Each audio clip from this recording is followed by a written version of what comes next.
အားလုံးပဲမင်္ဂလာပါခိုင် story channel ကနေပြန်လည်ပြီးတော့ကြိုဆိုလိုက်ပါရရှင်ခိုင် story channel ကနေဒီကနေ့မှထုံးလွှင့်တင်ဆက်ပေးချင်တာကတော့စာရေးဆရာအမေသားနတ်မောက်ရေးသားထားတဲ့အဖြူရောင်တတိုင်းဆိုတဲ့စိတ်ဝင်စားဖွယ်ရာဇာတ်လမ်းအစာဆုံးကိုထုံးလွှင့်တင်ဆက်ပေးသွားမှာပဲဖြစ်ပါတယ် subscribe like and share ခေါင်းလောင်းလေးနှိပ်ပြီးတော့အားပေးသွားကြပါအောင်နော်ကျေးဇူးအများကြီးတင်ပါတယ်ဒါဆိုရင်တော့စလိုက်ပါပြီကျမကတော့ခိုင်ပါရှင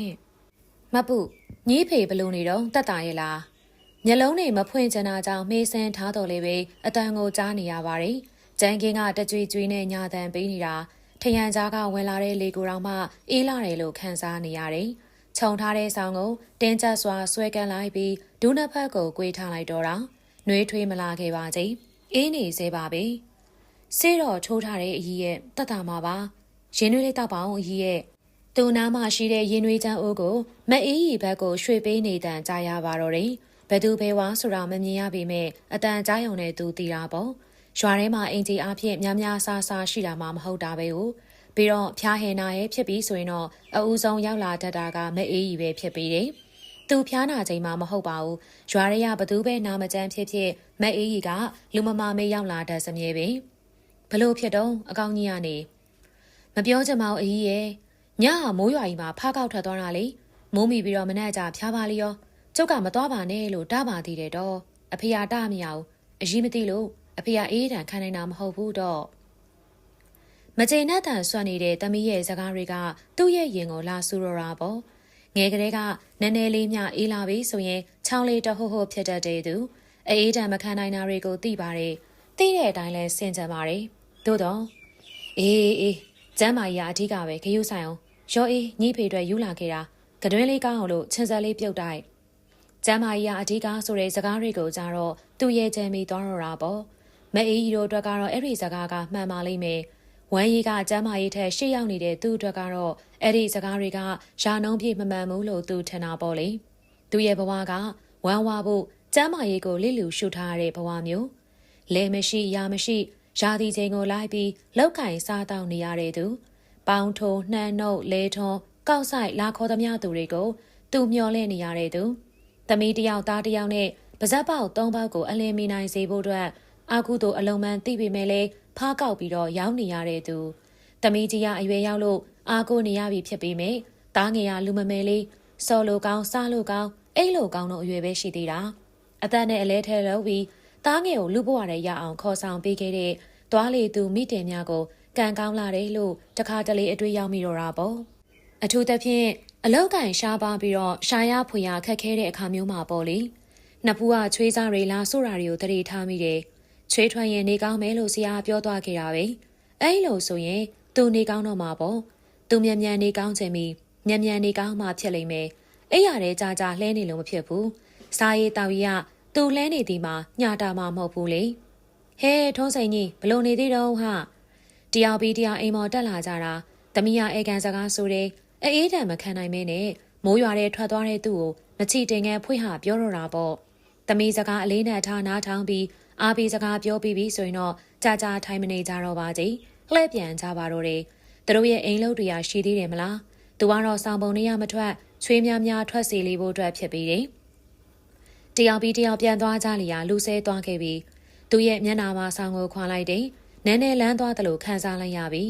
းထထိုင်ပြီးတော့ရင်နွေးပူပူတစ်ခွက်ကိုငှဲ့တောင်းလိုက်ပါတယ်။နေသားထိုင်သားရှိသွားခဲ့ပြီးရင်နွေးအိုးဘေးမှာဘီစကက်မုံတွေကော်ဖီမုံထုတ်တွေကွေကာအုပ်ထုတ်တွေရန်ရန်ချန်စားထုတ်တွေကိုတွေ့နေရပြီးလူမမမေးလာတဲ့သူတွေပေးသွားကြတာပဲဖြစ်လိမ့်မယ်။သူကျေးဇူးတင်မိပါတယ်။မမရေဘိုက်စားတယ်မှန်မှန်စားမယ်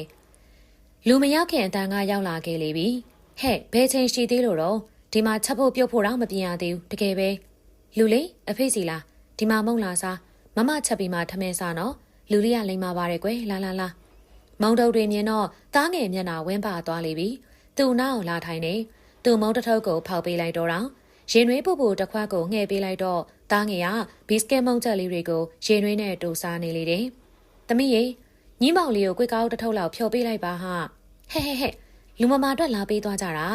တော်ကစိမ့်ပြင်းတစ်ပြေထိုင်စားနေသေးတယ်တော်ကလူမမာလားအဖေကလူမမာလားပြောကလေးပဲစားပါစေသမီးရဲ့မပြောပါနဲ့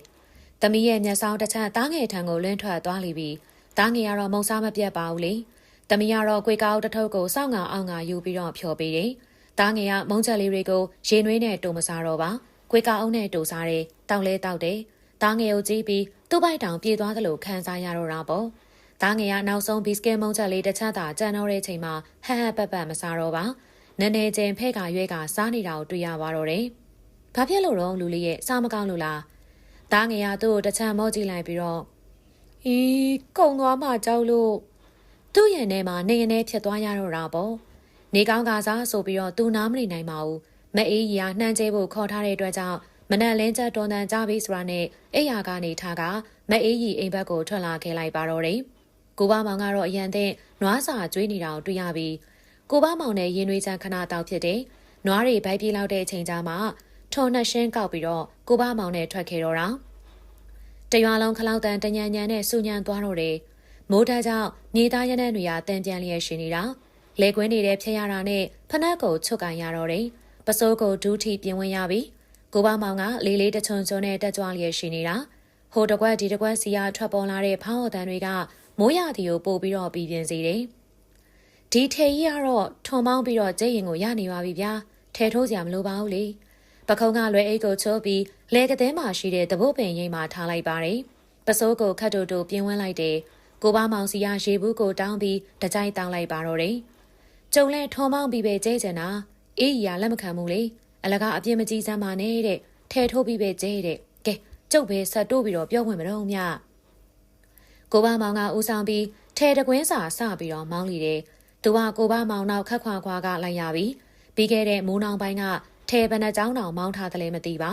ါထဲကြီးကညံ့ညုံနေတာသူအားဆိုင်စရာတော့မလိုနွားတွေကလည်းတက်တောင်းတက်တာရှိလာတဲ့ပုံခြေလန်းနေရလဲတွက်လန်းလာတယ်ထဲနှစ်ကွင်းဆမ်းပြီးတော့မအေးကြီးရောက်လာပြီနွားတွေကိုအနာပေးပြီးမနက်စာစားဖို့ပြင်လေပြီမအေးကြီး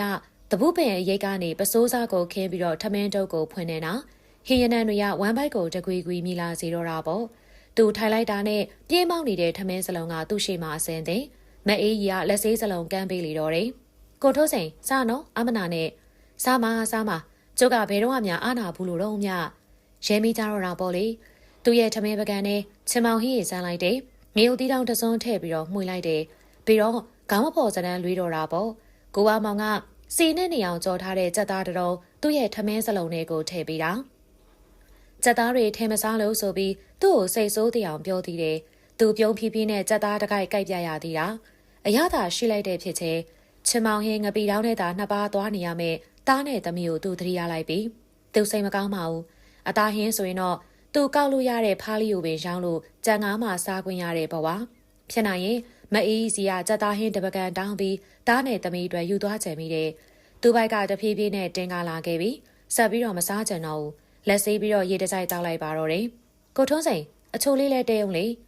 မအေးကြီးကထညက်ဘူးနဲ့ချိုချင်ဘူးလေးကမ်းပြီးတယ်သူထညက်လေးငါးကဲနဲ့ချိုချင်လေးငါးလုံးနှိုက်ယူလိုက်တယ်ထညက်တခဲသာစားပြီးကျန်တာတွေကိုလွှဲထည့်လိုက်တာတားငယ်အတွက်သာဖြစ်ပြီးတယ်သမီးရမုံပဲတည်စားတွေကိုမမတ်မုံမမရှိလာပါကလေးစိတ်မဟုတ်တော့တာကြောင့်လို့ထင်ပါတယ်တားငယ်ကတော့အဲ့လိုမဟုတ်ပါဘူးကလေးဘေဘီမုံပဲတည်စားမှတ်မောလာရဲ့လေတို့တိုင်အောင်လို့သူခမရန်ဖန်ရန်ခါပင်ဝင်မကြွေးနိုင်ရှာပါဘူးကဲကိုထုံးစိန်ရဲ့နေပူလာလိမ့်မယ်စကြရအောင်တော့ထဲလက်ကင်ပြန်ကန်ရပြီးနွားတွေကအနာပေးထားလို့ပို့ပြီးတော့တွက်လန့်နေသည်ဟန်မိအောင်မနဲ့ကိုလိုက်နေရတာမအေးကြီးကထဲရေးပြင်မှာထွက်ပေါ်နေတဲ့ရှာရှာပါပါအမိုက်တိုက်တွေကိုလိုက်ကောက်နေတာရွာဦးကျောင်းကနိုင်တန်6ချက်ထိုးပြီးတော့မအေးကြီးပြန်သွားပြီးနေ့လယ်စာပြင်ဆင်ရအောင်မယ်မဟုတ်ပါလားလေးပြေးလေးတင်းနေပြီမဲ့ကြောမှာချွေးတီတွေစီးကြနေပြီးညံ့ညုံနေတဲ့ထဲရေးမလို့ပင်ပန်းလာတာတော့မဟုတ်ပါဘူးနိုင်တန်10ချက်ထိုးတော့ထဲထိုးလို့ပြီးသွားခဲ့ပြီကိုဘမောင်ကနှမ်းတွေကိုပြီးတောင်းနဲ့ထဲပြီးလက်လေးနဲ့ပတ်ကနဲ့ကျဲနေလေတော့တယ်သူကထဲကိုဖြုတ်ထုံကိုကောက်ပြီးတော့နောက်ကနေမြေးလိုက်ဖိုးသွားပြီကျဲလဲပြီးလို့ပြန်လုံမဲလို့တော့မိုးကညိုတက်လာတာရွာတော့မဲလို့ထင်တယ်ရွာမဲဆိုရင်လေကျဲပြရနဲ့ကွက်တီပဲကိုဘမောင်မျက်နာကပြုံးပျော်ရွှင်လျက်ပေါ့အိမ်ရောက်တာနဲ့ထုံရှင်းကိုဖြုတ်နွားတွေကိုနေရာတကျချီထားပေးခဲ့ပြီးတော့ပြန်မဲလို့ပြင်လိုက်တယ်ကိုဘမောင်နဲ့မအေးကြီးကိုနှုတ်ဆက်တော့ရေမိုးချိုးပြရနဲ့ထမင်းစားပြန်ခဲ့ဖို့လင်မယားနှစ်ယောက်တိုင်ပင်ထားသလိုတပြိုင်နက်တည်းဆိုလီတော့တယ်သူကောင်းချင်းပြပြီးတော့လှည့်ထွက်ခင်းလိုက်ပါတော့တယ်ညှို့တက်လာတဲ့မိုးရိပ်တွေကမရွာပါဘဲနဲ့ပြောက်ကွယ်သွားပြီးတော့မွန်တဲနေရချက်ချင်းကိုအစွမ်းပြလိပြီးပူလိုက်တဲ့ဖြစ်ချင်းတို့တိုင်အောင်လို့ရွာလေလမ်းမှာရှိတဲ့တက်တန်းရဲ့မကြီးပင်ကြီးကတော့အေးချမ်းမှုအရေးအဝါဒတွေကိုပေးနေမြေပါဖြတ်ရှောင်းပါပဲင ငါအဖေနေမကောင်းဖြစ်ရင်ကောင်းပါပဲတစ်ဖက်အရင်မှာကစားနေကြတဲ့ကလေးတတိုင်းစီကထိုးဆန်းတဲ့စကားအသံတွေကိုကြားမိတာကြောင့်သူ့ရဲ့ခြေလမ်းတွေရက်တန့်သွားတော့တာပေါ့မကြီးပင်ကိုကွဲပြီးတော့စူးစမ်းမိတယ်မကြီးပင်ကိုကြောပေးထားတဲ့ကလေးတဦးထံကနေအထူးဆန်းတပွဲဝိုင်းအောင်ကြည့်ရှုနေကြတဲ့ကလေးတတိုင်းကြောပေးထားတဲ့ကလေးကတားငယ်နေတောင်တူနေသေးတော့တာတသေးချာချာကြည့်တော့မှတားငယ်ဖြစ်နေမှန်းသိရပေတော့တယ်ဘာလို့လဲကွာပြန်မေးနေကြတာကစိတ်ဝင်တစားရှိလွန်းလာပါတယ်တားငယ်ကခေါင်းကုတ်တယ်ပါဇက်ကလည်းတရီးရီးနဲ့ဖြစ်နေသေးတာအဖြေစကားကတော်တော်နဲ့ထွက်မလားတားငယ်ပြန်ဖြေမဲ့စကားတွေကိုသူသိကြမိရောတာပေါ့ကြားကြမိရောတာပေါ့ဒါနဲ့နောက်ကိုဆွန့်ထားလိုက်ပါတော့တယ်မုံတွေအများကြီးစားရလို့ကလေးတတိုင်းထံကနေရေမောတန်တွေစုညံသွားလီတော့တယ်တားငယ်ကလည်းရောရောင်ပြီးတော့လိုက်ရည်နေသေးတာမရေနိုင်ပဲဟာကနေဖြစ်သွားခဲ့ရတာကတော့သူအေးပါကွာမင်းဖေနေမကောင်းဖြစ်ပါစေလို့ငါတို့ဆူတောင်းပေးပါမယ်ကဲဘသူလဲလဲကလေးရီယာသစ္စာရှိလာတယ်တကယ်ပင်ဆူတောင်းပေးကြမယ်ပုံသူတို့ဆူတောင်းနေပြေးမလားဆိုတာတော့သူမသိဒီညမိုးရွာရင်ဖားကောက်ထွက်အောင်မယ်လို့သူဆုံးဖြတ်ချက်ချလိုက်ပါတော့တယ်ဒီကနေ့ရဲ့ခိုင် story channel ကနေထောင်းလွှင့်တင်ဆက်ပေးခဲ့တာဆိုရင်ဖြင့်စာရေးဆရာအမေသားနမောက်ရေးသားထားတဲ့အဖြူရောင်တိုင်းဆိုတဲ့စိန်ဝင်စားဖွယ်ရာဇလန်းအစဆုံးကိုထောင်းလွှင့်တင်ဆက်ပေးခဲ့တာပါနောက်တစ်ခေါက်တွေမှာလည်းစိန်ဝင်စားဖွယ်ရာတဲ့သောအကြောင်းအရာတွေကိုဆက်လက်ရွေးချယ်ထောင်းလွှင့်တင်ဆက်ပေးမှာဖြစ်တဲ့အတွက်စောင့်မျှော်ကြည့်ရှုအားပေးချစ်ခင်ကြပါအောင်လို့ပြောကြရင်းနဲ့ဒီကနေ့စီစဉ်ကနေနှုတ်ဆက်ပေးရစီမိဘမြတ်တာပွဲတွေချစ်ချင်းမြတ်တာပွဲအကြောင်းအရာတွေကိုခိုင် story channel ကနေထောင်းလွှင့်တင်ဆက်ပေးသွားမှာဖြစ်တဲ့အတွက်ကြိုက်နေတဲ့တဲ့ဆိုရင်တော့ like and share subscribe ခေါင်းလောင်းလေးနေပြီးအားပေးသွားကြပါအောင်နော်အများနဲ့ချစ်ခင်ပေးလို့ကျေးဇူးများကြီးတင်ပါတယ်ဆက်လက်ချစ်ခင်အားပေးကြပါအောင်လို့ပြောကြရင်းနဲ့နှုတ်ဆက်ပေးရစီလားရှင်